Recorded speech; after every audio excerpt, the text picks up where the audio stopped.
कुछ लोग होठ देते हैं, कुछ लोग थप्पड़ देते हैं। मुझे मालूम नहीं क्या हुआ है, मुझे मालूम नहीं एक्चुअल क्या हुआ है।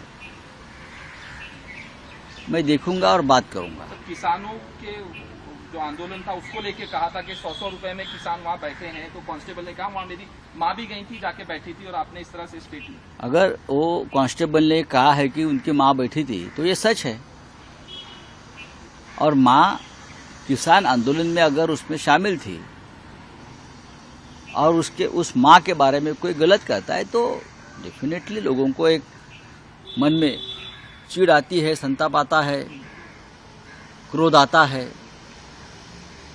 लेकिन अगर मोदी जी कहते कानून का राज है तो कानून हाथ में नहीं लेना चाहिए।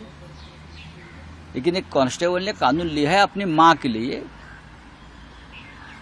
भारत माता भी माँ है उसकी, और जो किसान आंदोलन पर बैठे थे वो भारत माता के पुत्र थे या कन्याएं थी। तो अगर किसी ने भारत माता का अपमान किया है और किसी को गुस्सा आया, भारत माता का अपमान किया, तो मुझे लगता है उस बारे में सोचना चाहिए।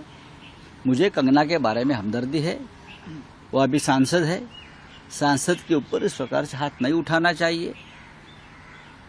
लेकिन किसानों का सम्मान इस देश में होना चाहिए कि किसान की कन्या हो, किसान के पुत्र हो, चाहे कोई भी हो। लेकिन लोगों के मन में कितना गुस्सा अभी भी है ये समझ लेना चाहिए। जैसे कि मुंबई में कंगना ने मुंबई को पाकिस्तान कहा तो लोगों का गुस्सा था कि गुस्सा आने का अधिकार सिर्फ आपको नहीं है, हमको भी है ना। लेकिन एक सांसद पर हाथ उठाना इस प्रकार से ये ठीक नहीं है, वो सांसद है।